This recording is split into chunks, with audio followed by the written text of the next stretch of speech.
Bunga di Batu Cadas. Audiobook oleh Novel Silat. Jilid 8 Part 1. Buntal mengerutkan keningnya. Dan ia pun bertanya perlahan, berburu atau sekedar untuk membela diri? Berburu. Katakan bahwa kita akan berburu, bisik Juiring, kemudian jangan menolak apapun juga keputusan mereka.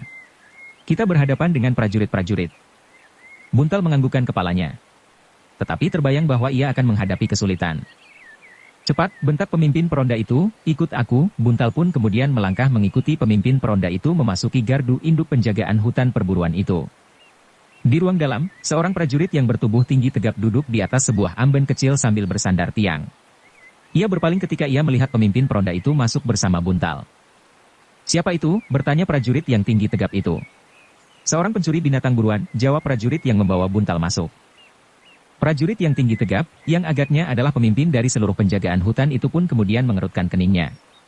Dipandanginya Buntal dengan tajamnya. Lalu katanya, bawa ia masuk. Suruh ia duduk di situ. Prajurit itu pun berpaling kepada Buntal dan kemudian menyuruhnya duduk di sebuah dingklik kayu yang rendah, duduk. Buntal menjadi berdebar-debar. Tetapi ia pun duduk di dingklik kayu itu. Prajurit yang bertubuh tinggi tegap itu memandangnya dengan sorot mata yang mendebarkan jantung.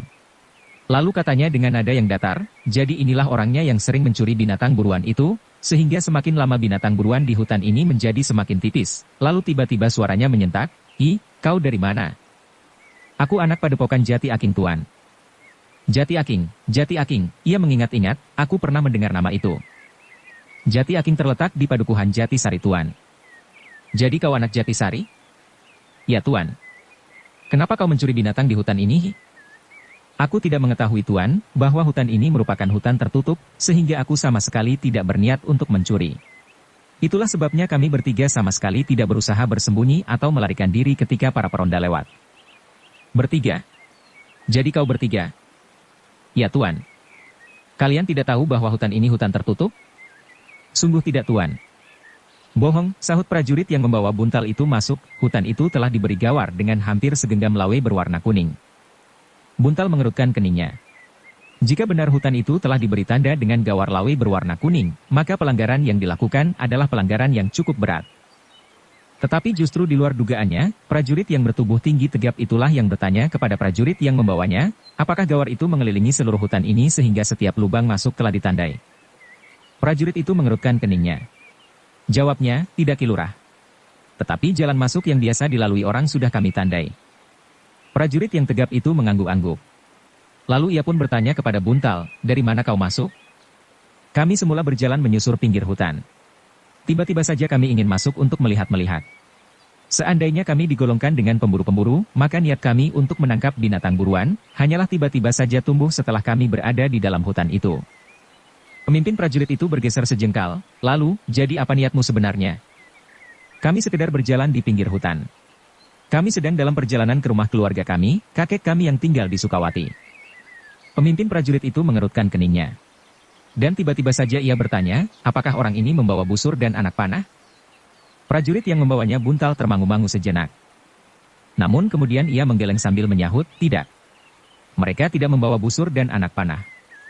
Pemimpinnya mengangguk-angguk. Lalu, apakah kau hanya membawa keris itu? Buntallah yang menjadi termangu-mangu sejenak. Lalu, ya. Aku membawa keris ini, dan jenis senjata kecil untuk menangkap binatang. Maksud kami apabila di perjalanan kami bertemu dengan binatang-binatang yang harus kami lawan. Dan mungkin juga ada seekor kijang di pinggir hutan. Namun sebenarnya lah kami tidak tahu bahwa hutan ini merupakan hutan tertutup. Pemimpin prajurit itu bergeser lagi. Katanya, jawabanmu ternyata tidak lurus. Mungkin kau ingin mengatakan bahwa kau benar-benar tidak tahu bahwa hutan ini hutan tertutup. Tetapi apakah yang kau maksud dengan senjata-senjata kecil itu? Buntal menjadi semakin berdebar-debar. Apa? Desak pemimpin prajurit itu. Sebenarnya lah Buntal menjadi bingung. Ternyata menjawab pertanyaan prajurit-prajurit itu tidak semudah yang diduganya. Apalagi ia memang tidak siap menghadapi keadaan serupa itu. Tunjukkanlah senjata kecil yang kau maksud. Buntal tidak dapat berbuat lain. Dibukanya bagian dada bajunya, dan tampaklah beberapa buah belati kecil terselip di ikat pinggangnya. Tiba-tiba saja lurah prajurit itu melonjak berdiri. Dengan wajah yang tegang ia berkata lantang, tidak. Kau bukan anak Jati Aking. Kau bukan anak seorang petani yang pergi ke rumah kakekmu. Buntal terkejut sehingga ia pun berdiri di luar sadarnya. Tetapi tiba-tiba saja prajurit itu menghentakkan bajunya dan meraba bagian belakang ikat pinggangnya. Ternyata bahwa pisau kecil itu terdapat di selingkar perutnya. Dengan nada yang berat prajurit itu berkata, "Kau bukan pencuri binatang buruan. Kau bukan sekedar ingin mengunjungi kakekmu di Sukawati. Tetapi kau benar-benar orang yang pantas dicurigai dalam saat-saat seperti ini." "Kenapa?" bertanya Buntal. "Jarang sekali aku menjumpai jenis-jenis senjata aneh seperti ini. Hanya orang-orang yang khusus, yang memiliki kemampuan lontar yang tinggi sajalah yang membawanya. Dan kau tentu salah seorang daripadanya. Sudah tentu kau adalah perusuh-perusuh yang harus ditangkap." "Tidak Tuan," Buntal mencoba menjelaskan. "Seperti pesan Juiring, maka ia harus mengaku bahwa senjata-senjata itu adalah senjata berburu, kami mempergunakannya untuk berburu Tuan. Jika perlu kami dapat membuktikannya. Karena itulah maka kami tidak membawa busur dan anak panah, karena senjata ini adalah ganti daripada anak panah itu." "Bohong. Apakah kau dapat mendekati binatang buruan sedekat jarak lontaran pisau?" Buntal menjadi agak bingung. Tetapi ia sempat menjawab, "Kami harus nyanggong di atas pohon Tuan. Jika binatang itu lewat di bawah kami melontarkan pisau kami. 2 buah sekaligus mengarah ke pangkal paha, kemudian disusul dengan lontaran berikutnya ke arah jantung atau di antara kedua matanya apabila kami berkesempatan menghadapinya." Lurah prajurit itu mengerutkan keningnya. Ternyata Buntal dapat menyebutkan cara yang baik, meskipun Buntal pun hanya sekedar mendengar keterangan Arum. Namun demikian, tiba-tiba lurah prajurit itu memerintahkan kepada prajurit yang membawa Buntal masuk, bawa yang lain menghadap. Apakah mereka juga membawa senjata serupa ini? Buntal menjadi berdebar-debar. Tetapi ia tidak dapat berbuat apa-apa. Bahkan lurah prajurit itu kemudian memerintahkan, "Kau duduk saja di situ. Duduk. Jangan berbuat sesuatu yang dapat mencelakakan dirimu. Pisau-pisau itu memang dapat berbahaya bagi orang lain. Tetapi tidak bagiku." Dada Buntal bagaikan menjadi pepat. Terlebih-lebih lagi ketika ia melihat beberapa orang prajurit yang lain membawa Juiring dan Arum masuk ke ruang itu. Dengan wajah yang tegang pemimpin prajurit itu memandang keduanya. Namun ia tidak dapat melihat wajah-wajah itu dengan jelas, karena keduanya menundukkan kepalanya. "Anak ini juga membawa senjata serupa?" bertanya lurah prajurit itu, bawa ia maju. Seorang prajurit mendorong Arum ke tengah-tengah ruangan. Dan pemimpin prajurit itu membentaknya, "Kau masih terlalu muda. Apakah kau ikut juga terlibat dalam kerusuhan-kerusuhan yang sering terjadi?" Arum tidak menjawab. Tetapi keringat dingin telah membasahi seluruh tubuhnya. "Kemarilah," berkata pemimpin prajurit itu. Arum berdiri membeku di tempatnya. "Kau tentu membawa senjata serupa itu," berkata lurah prajurit itu, "buka bajumu." Perintah itu telah menggetarkan jantung Buntal dan Juiring. Tentu tidak mungkin Arum harus membuka bajunya di hadapan beberapa orang prajurit itu. "Buka bajumu, cepat," pemimpin prajurit itu berteriak. Namun Arum masih saja berdiri tegak. Sebagai seorang gadis yang jarang sekali keluar dari padepokannya, maka perintah itu telah membuatnya pucat. "Cepat, apakah aku harus memaksamu?" Prajurit itu menjadi semakin marah. Meskipun demikian Arum masih tetap berdiri membeku. Ternyata pemimpin prajurit itu tidak sabar lagi. Lapun meloncat maju sambil menjulurkan tangannya.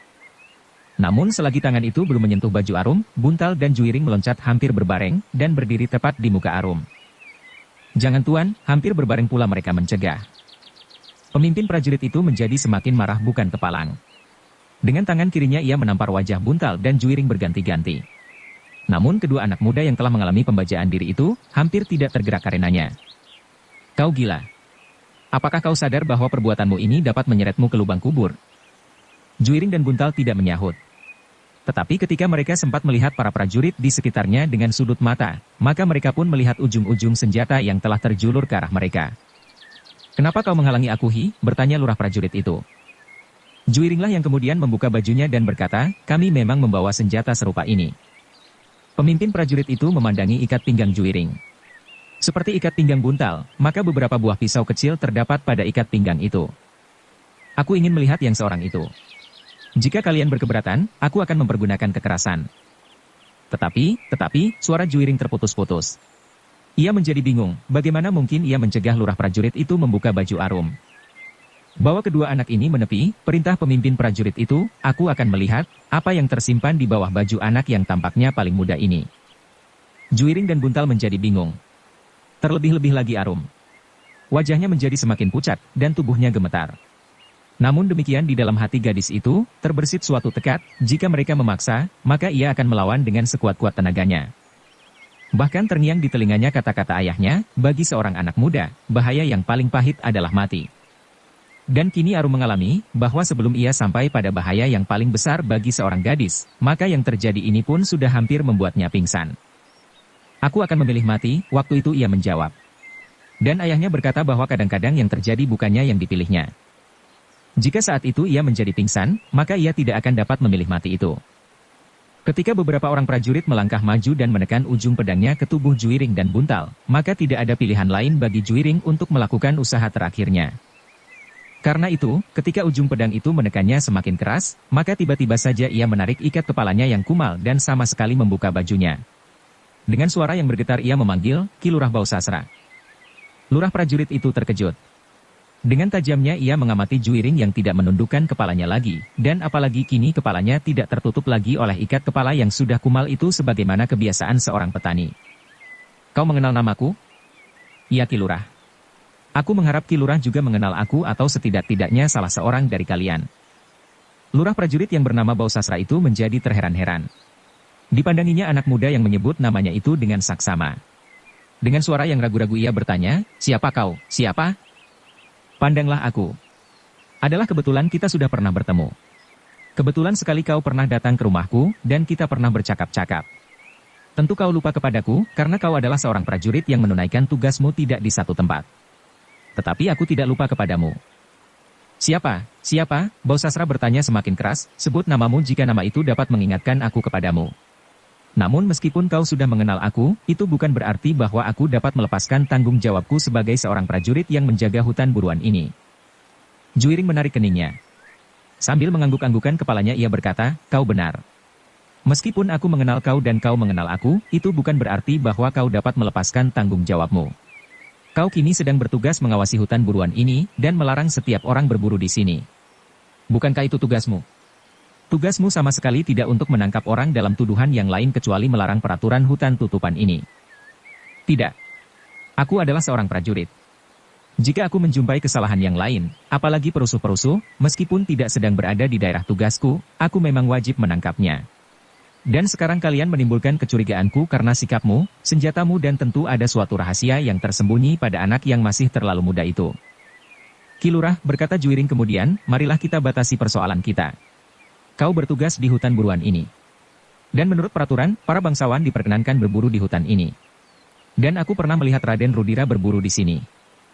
Tentu, apakah yang kau maksud adalah Raden Rudira putra Pangeran Ranakusuma?" "Ya. Tentu. Raden Rudira boleh berburu, dan ia memang sering berburu kemari. Dan aku?" Ki Lurah Bausasra menjadi termangu-mangu. Orang yang tinggi tegap itu memandang Juiring dengan tajamnya. Kini diamatinya anak muda itu dari ujung kaki sampai ke ujung rambutnya. "Siapa kau?" suaranya menjadi rendah. Juiring tersenyum.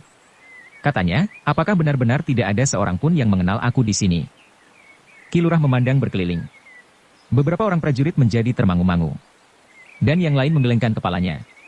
Tetapi dalam ruang yang tidak begitu luas itu seorang dari antara mereka tiba-tiba mendesak maju sambil berkata, "Maaf, apakah aku boleh berbicara?" "Apa yang akan kau katakan?" "Apakah aku boleh menyebut anak muda ini, meskipun barangkali tidak benar?" Pemimpin prajurit yang tegap itu mengangguk, "Sebut namanya." Apakah Tuan berasal dari istana Ranakusuman juga seperti Raden Rudira?" prajurit itu justru bertanya. Juiring tersenyum mendengar pertanyaan itu. Hatinya menjadi agak dingin. Jika ada seorang saja dari antara mereka yang mengenal, maka keadaannya akan menjadi semakin baik. Namun dalam pada itu, pemimpin prajurit yang tegap dan bernama Bausasra itu terkejut. Sambil mengerutkan keningnya ia bertanya, "Dari Ranakusuman maksudmu?" Prajurit itu mengangguk. Jawabnya, "Iya. Aku pernah melihatnya dahulu. Sudah agak lama. Tetapi aku masih ingat." "Jadi siapa anak muda ini? Siapa?" Ki Lurah Bausasra menjadi tidak sabar. "Kalau aku tidak salah, tetapi kalau tidak salah, bukankah anak muda ini Raden Juiring?" "Raden Juiring? Ki? Apakah anak muda ini Raden Juiring?" Juiring menganggukkan kepalanya. Katanya, "Ya Ki Lurah Bausasra. Aku adalah Juiring, Juiring dari Ranakusuman. Karena itu aku mengenalmu meskipun kau tidak lagi dapat mengenali aku." "Oh, jadi, Ki Lurah Bausasra agak gugup. Mungkin pakaianku dan sikapku membuatmu semakin tidak mengenal aku." Bausasra mengamati Raden Juiring dengan saksama. Dan sejenak kemudian ia berteriak, "Pergi, semuanya pergi dari ruangan ini. Biarlah ketiga anak-anak muda ini tinggal bersama aku." Para prajurit itu pun menjadi termangu-mangu. Pedang yang masih telanjang pun kemudian tertunduk lesu. "Pergi, sekali lagi!" Bausasra berteriak. Beberapa orang prajurit yang ada di dalam ruangan itu pun kemudian melangkah surut dengan dada yang berdebar-debar. Dan ketika mereka sudah sampai di pintu, maka mereka pun berdesak-desakan meloncat keluar, seakan-akan ruangan itu menjadi terlampau panas bagi mereka. Ketika mereka sudah ada di luar, maka seorang dari prajurit itu berdesah, "Kenapa kau tidak mengatakannya sejak tadi? Jika Raden Juwiring itu menjadi marah, maka kita semuanya akan kena akibatnya." Aku hampir tidak mengenalnya lagi. Baru ketika ia melepas ikat kepalanya sama sekali dan kemudian menyebut nama Raden Rudira. Bukankah Raden Rudira itu adiknya? Aku kurang mengerti. Dan barangkah aku memang kurang mengenalnya karena aku hampir tidak pernah bertugas di dalam kota Surakarta sendiri. Apalagi aku belum lama menjadi seorang prajurit. Prajurit itu berhenti sejenak, lalu, tetapi yang aneh adalah Ki Lurah Bausasra. Kenapa ia tidak mengenal putra Pangeran Ranakusuma? Seharusnya ia mengenalinya. Bukan hanya Ki Lurah Bausasra. Sebagian terbesar dari kita harus sudah mengenalnya. Tetapi pakaiannya dan keadaan yang tampak pada lahiriahnya, ia seperti seorang petani biasa. Petani kecil yang sederhana. Dan tiba-tiba seorang prajurit yang sudah beruban di kening menyahut, "Bukankah Raden Juwiring sudah beberapa saat tidak berada di istana Ramakusuman?" Adalah benar kata anak muda yang pertama, bahwa mereka adalah anak-anak Jatisari.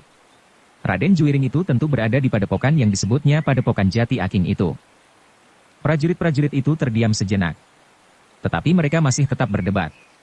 Pangeran Ranakusuma adalah seorang pangeran yang berpengaruh di istana, apalagi di saat-saat terakhir ketika orang-orang asing menjadi semakin banyak di Surakarta. Namun pada itu di dalam ruang dalam, Juwiring berkata kepada Ki Lurah Bausasra sambil tersenyum, "Bukan salahmu Ki Lurah. Kami mohon maaf Raden. Kami benar-benar tidak mengenal Raden Juwiring." Tetapi tentu Raden tidak percaya. Aku memang pernah berbicara dengan Raden ketika aku menghadap ayahanda Pangeran Ranakusuma, sebelum aku bertugas ke timur untuk beberapa lamanya. Setelah aku kembali sampai sekarang, barulah kali ini aku bertemu lagi dengan Raden Juwiring. Dan itu pun dalam keadaan yang tidak aku duga sama sekali. Juwiring masih tersenyum. Katanya, "Tidak apa-apa. Aku tahu bahwa kau menjalankan tugas yang dibebankan kepadamu, meskipun barangkali kau tidak sesuai dengan tugas ini." Ki Lurah Bausasra menarik nafas dalam-dalam. Dengan ragu-ragu ia berkata, "Memang Raden. Di dalam suasana yang panas ini, setiap prajurit ingin berbuat sesuatu yang besar. Yang bernilai bagi seorang anak Surakarta.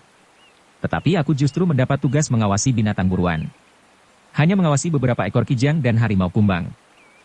Juwiring mengangguk-anggukan. Katanya, "Itu adalah tugas yang dapat diberikan kepadamu sekarang. Mungkin para pemimpin di Surakarta masih belum yakin akan sikapmu, sehingga kau masih belum mendapatkan tugas yang lebih baik dari mengawasi sebuah hutan tertutup." Ki Lurah Bausasra menarik nafas dalam-dalam. Sejenak dipandanginya anak-anak muda yang kemudian dipersilahkan duduk di amben bambu. "Mungkin Raden benar," sahut Ki Lurah, "aku memang sudah jauh ketinggalan dari keadaan yang berkembang. Karena itu pula aku tidak mengenal Raden lagi. Sekali lagi kami mohon maaf Raden." Raden Juwiring tertawa. Katanya, "Jangan kau sebut lagi hal itu. Sebenarnya kami memang tidak bermaksud mengejutkan kalian. Sebenarnya lah kami tidak mengetahui bahwa hutan ini sekarang menjadi hutan tertutup. Jika kau tidak memaksa adikku ini untuk membuka bajunya, maka aku tidak akan menyatakan iriku. Kami masih berusaha untuk dapat membebaskan diri tanpa memperkenalkan diriku yang sebenarnya.